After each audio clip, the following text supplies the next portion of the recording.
रविवार असला की मला फक्त प्रवासाला सुट्टी असते. होमवर्कला अजिबातच नाही. नमस्कार मंडळी. श्वान दिवसाचा आवाज फक्त हर्षदाचा. सकाळच्या डायरीमध्ये सुरुवात तर मी चहाने केली. म्हातारी नाही हो मी. पण सकाळची एनर्जी ड्रिंक तर सगळ्यांनाच असते हवी. एक-एक करून कामं आवरून घेतली.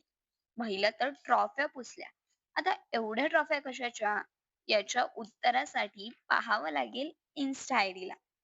भांडी घासली पटपट, सगळी कामं ओके मध्येच झाली. कोंबड्याच्या हातची आयती मॅगी खायला मिळाली. तिघच होतो आम्ही घरात. तिसरा व्यक्ती म्हणजेच गण्या. आता हे दोघे कोण हे पाहण्यासाठी बघावं लागेल नेक्स्ट ब्लॉगला.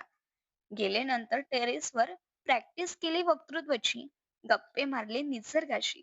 भेटूया आता नेक्स्ट ब्लॉगमध्ये.